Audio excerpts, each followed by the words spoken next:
बिस्मिल्लाहिर्रहमानिर्रहीम।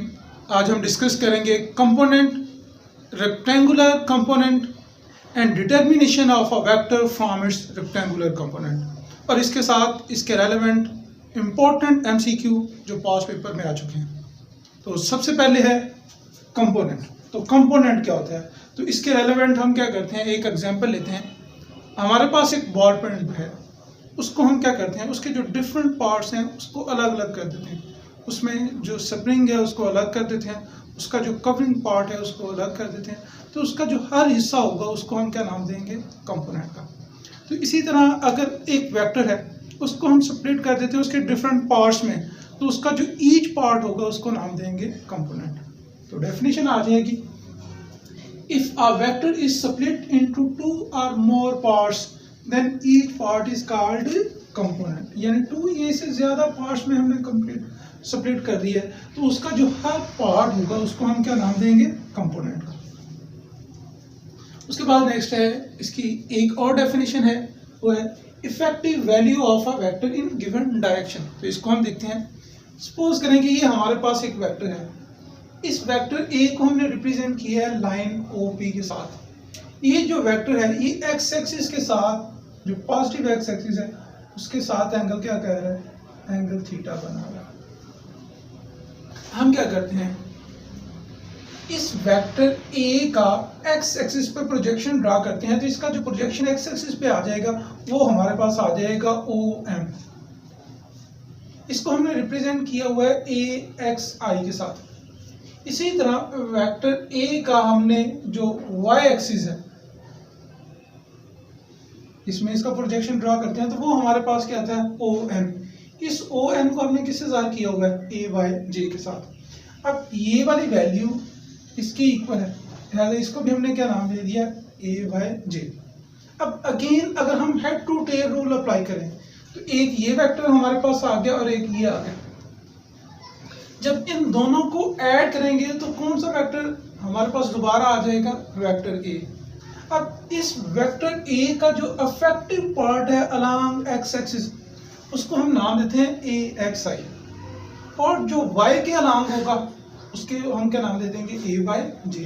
तो ये इसकी अफेक्टिव वैल्यू है अलोंग एक्स एक्सिस, तो ये वेक्टर ए की अफेक्टिव वैल्यू क्या होगी, अलोंग y एक्सिस। तो यहाँ से हमारे पास डेफिनेशन आ जाती है, affective value of a vector in given direction. तो ये given direction along x axis भी हो सकती है, y भी हो सकती है, और अगर कोई वेक्टर 3 डिमेंशन में होगा तो अलोंग z एक्सिस हो सकती है। बात क्लियर होगी। उसके बाद नेक्स्ट हम चलते हैं रेक्टेंगुलर कंपोनेंट। तो जहां भी लफ्ज रेक्टेंगुलर आ जाए, राइट एंगल आ जाए, परपेंडिकुलर आ जाए, इट्स मीन कि उनके दरमियान एंगल क्या होगा, 90 डिग्री। या ऐसे कंपोनेंट जो एक दूसरे के ऊपर परपेंडिकुलर हो, राइट एंगल हो, उनको हम, या उनके दरमियान एंगल क्या हो, 90 डिग्री। तो यहाँ पे अगर हम देखें, जो हमारे पास कंपोनेंट AXI है और दूसरा कंपोनेंट AYJ, इन दोनों के दरमियान एंगल कितना है, 90। या ये दोनों क्या है, परपेंडिकुलर, या हम कह सकते हैं ये दोनों क्या है, राइट एंगल। तो हमारे पास ऐसे component which are right angle to each other, या उनके दरमियान एंगल क्या होगा, 90 डिग्री, या दोनों क्या हो, परपेंडिकुलर हो, उनको हम क्या नाम देते हैं, रेक्टेंगुलर कंपोनेंट। तो यहाँ पे जो AXI है और AYJ ये दोनों कौन से कंपोनेंट है, रेक्टेंगुलर कंपोनेंट। और नेक्स्ट है डिटर्मिनेशन ऑफ अ कंपोनेंट। यानी अगर हमारे पास एक वेक्टर गिवन है उससे हमने रेक्टेंगुलर कंपोनेंट्स को फाइंड करना है, तो उसको हम कैसे फाइंड करेंगे। तो अगेन हमारे पास ये एक वेक्टर A है जिसको हमने क्या किया हुआ है, लाइन OP के साथ जाहिर किया हुआ है, that make angle theta with positive X axis as shown in figure. Next हमने क्या किया, इस वेक्टर का एक्स एक्सिस में इसका प्रोजेक्शन फाइंड किया, तो वो हमारे पास क्या आ गया, OM, जिसको हमने जाहिर किया हुआ है लाइन A, जिसको हमने जाहिर किया हुआ है AXI के साथ। इसी तरह इसका हमने प्रोजेक्शन ड्रा किया y एक्सिस पे, that is equal to ON, और इसको हमने रिप्रेजेंट किया हुआ है AYJ से। नेक्स्ट अगर हम क्या करते हैं, इन दोनों कंपोनेंट्स को ऐड करते हैं by using head to tail rule. तो हेड टू टेल रूल के मुताबिक हमारे पास क्या आ जाएगा, AXI plus AYJ is equal to vector A, यानी ये फॉर्म आ जाएगा। इसके बाद नेक्स्ट हमने क्या करना है, इसका जो हॉरिजॉन्टल कंपोनेंट है, the component that is along x axis, इसको फाइंड करेंगे, और जो वर्टिकल कंपोनेंट है उसको फाइंड करेंगे। तो फर्स्ट फाइंड करते हैं हॉरिजॉन्टल कंपोनेंट। तो हॉरिजॉन्टल कंपोनेंट को फाइंड करने के लिए हम ट्रिग्नोमेट्री रेशियो यूज करेंगे cos थीटा। cos किसके इक्वल होता है, that is equal to base over hypotenuse. तो बेस हमारे पास ये है और हाइपोटेन्यूज क्या आ जाएगा, ये, तो ये आ जाएगा ax ओवर a। तो यहाँ से अगर हम ax को फाइंड करते हैं तो ये a इस तरफ जाकर मल्टीप्लाई हो जाएगा, तो ax किसके इक्वल आ जाएगा, that is equal to a cos theta. अब अगर इसको in terms of unit vector लिखना हो, इसकी हमने डायरेक्शन को इंडिकेट करना हो, तो इसके साथ भी आई लगा देंगे और इसके साथ भी क्या इंडिकेट कर देंगे, I. It's mean that is along horizontal axis. उसके बाद नेक्स्ट है, अब यहाँ पे एक एमसीक्यू साथ डिस्कस कर लेते हैं। एमसीक्यू क्या है, कहते हैं a force of 10 Newton is acting along x axis, यानी ये हमारे पास एक्स एक्सिस है, इस एक्सिस में एक फोर्स एक्ट कर रही है और वो फोर्स हम कितने ले रहे हैं, 10 न्यूटन।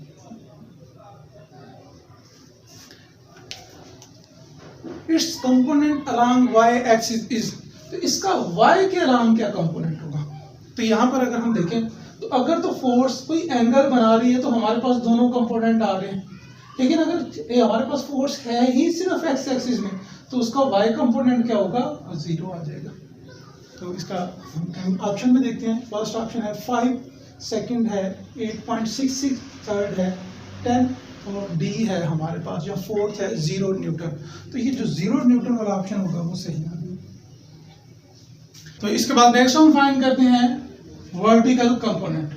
तो वर्टिकल कंपोनेंट को फाइंड करने के लिए हम क्या करेंगे, जो हमारे पास ट्रिग्नोमेट्री रेशियो है साइन थीटा उसको यूज करेंगे। तो साइन किसके इक्वल होता है, that is equal to perpendicular over hypotenuse. तो यहाँ परपेंडिकुलर हमारे पास ये है और हाइपोटेन्यूज ये आ जाएगा, तो sine theta is equal to आ जाएगा a बाय ओवर a। तो यहाँ से अगर हम वर्टिकल कंपोनेंट फाइंड करते हैं तो a y आ जाएगा a साइन थीटा। अब नेक्स्ट है कि अगर हमारे पास एक वेक्टर गिवन है, साथ एंगल बता दिया जाता है, यानी a force of 10 Newton making angle theta with x axis, find its y component. तो फिर हम क्या करेंगे, इस रिलेशन को यूज करेंगे।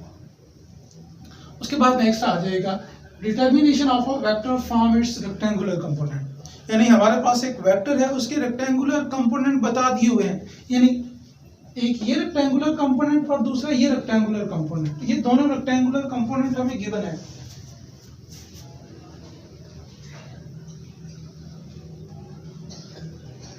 ax ay, और ये वेक्टर हमने क्या करना है, फाइंड।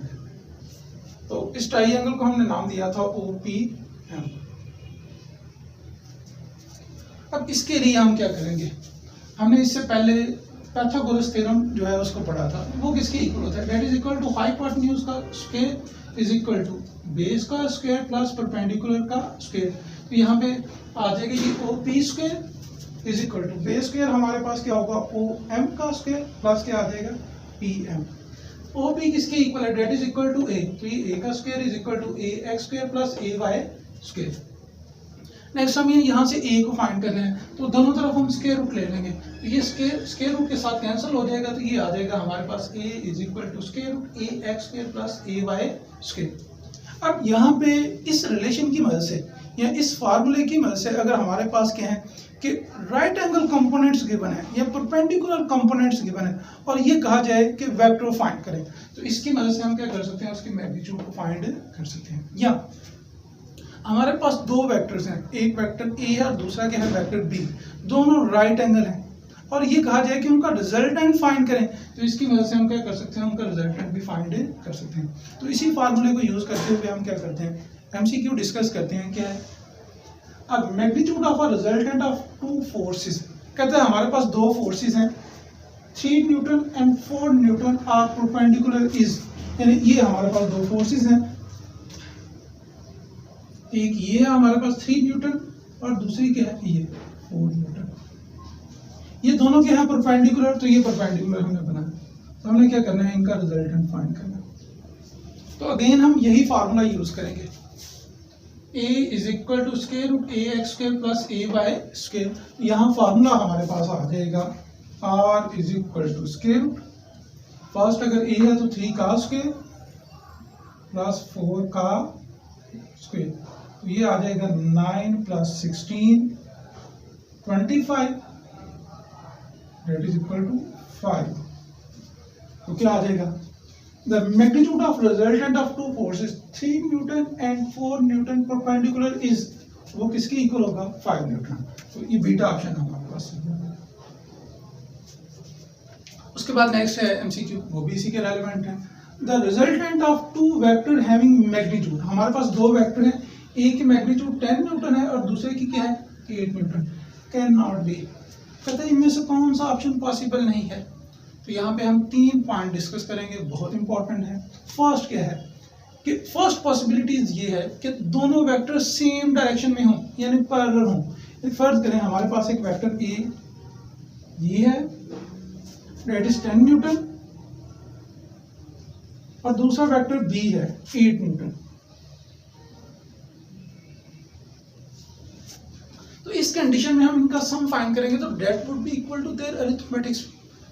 अब ये सम इसके इक्वल आ जाएगा इन दोनों को जब ऐड करेंगे, तो its sum would be 18 newton. यानी एक पॉसिबिलिटीज क्या है कि इसका सम क्या हो?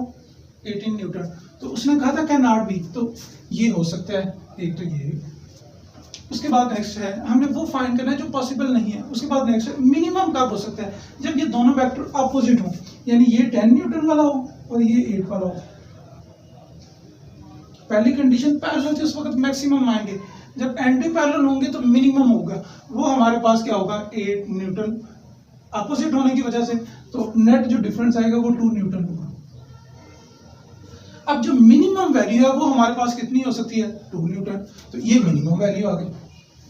अब जो रेंज है हमारे पास मिनिमम की वो क्या है? 2, और मैक्सिमम कितनी है? 18। बाकी कोई एंगल अगर बना रहा है तो उस लिहाज से इसकी वैल्यू चेंज होती जाएगी, लेकिन रेंज किसमें आएगी? 2 न्यूटन से लेके 18 न्यूटन तक। यानी अगर एंगल हमारे पास हम 0 डिग्री था एंगल, हम बढ़ाते जाते हैं 90 पे अगर एंगल होगा, तो यही फार्मूला हम यूज करेंगे फाइंड करने के लिए। तो इसका मतलब है कि इसकी जो वैल्यू है वो चेंज हो रही है 2 न्यूटन से लेके 18 न्यूटन तक। मिनिमम कितनी हो सकती है? 2, और मैक्सिमम कितनी हो सकती है? 18। तो 20 न्यूटन पॉसिबल नहीं है, तो कैन नॉट बी। तो कौन सा ऑप्शन हमारे पास आ जाएगा? डेल्टा ऑप्शन से। उसके बाद नेक्स्ट है एमसीक्यू, वो भी इसी के रेलेवेंट है। कहते हैं if two unit vectors are perpendicular to each other are added the magnitude of their resultant is, यानी हमारे पास 2 यूनिट वेक्टर हैं, एक यूनिट वेक्टर ये है, इसको हम आई का नाम देते हैं, और दूसरा ये है, इसको हम क्या नाम देते हैं? जे। अब इनका हमने रिजल्टेंट फाइंड करना है, या रिजल्टेंट की मैग्नीट्यूड फाइंड करनी है। तो अभी थोड़ी देर पहले हमने कहा था कि रिजल्टेंट की मैग्नीट्यूड किसके इक्वल होगी? R इज इक्वल टू आ जाएगा, क्यों? यूनिट वेक्टर है तो इसकी मैग्नीट्यूड भी 1 होगी और इसकी मैग्नीट्यूड भी क्या होगी? 1। तो ये आ जाएगा 1 का स्क्वायर प्लस 1 का स्क्वायर। तो ये हमारे पास क्या आ जाएगा? 2 स्क्वायर। तो कौन सा ऑप्शन इसमें सही होगा? ये बीटा ऑप्शन सही होगा। उसके बाद नेक्स्ट हम चलते हैं कि अगर हमारे पास वेक्टर के कंपोनेंट्स गिवन हो और ये कहा जाए कि उनकी डायरेक्शन फाइंड करें, तो वो डायरेक्शन हम कैसे फाइंड कर सकते हैं? तो डायरेक्शन ऑफ अ वेक्टर, तो डायरेक्शन को फाइंड करने के लिए हम ट्रिग्नोमेट्री रेशियो यूज करेंगे tan थीटा। तो tan थीटा किसके इक्वल होता है? That is equal to perpendicular, यानी ये आ जाएगा PM या MP अवर OM। तो परपेंडिकुलर अवर बेस, तो परपेंडिकुलर किसके इक्वल है? That is equal to AY, और बेस किसके इक्वल है? AX। तो ये आ जाएगा AY अवर AX। नेक्स्ट हमने क्या करना है? यहाँ से एंगल फाइंड करना है, तो tan दूसरी तरफ जाके इन्वर्स हो जाएगा, तो थीटा आ जाएगा tan inverse is equal to AY over AX। अब नेक्स्ट है, अगर आपको हॉरिजॉन्टल और वर्टिकल कंपोनेंट गिवन हो और ये कहा जाए कि डायरेक्शन फाइंड करें या एंगल फाइंड करें, तो इस रिलेशन की मदद से हम डायरेक्शन को भी फाइंड कर सकते हैं। तो ये था हमारा आज का लेक्चर। अल्लाह हाफिज़।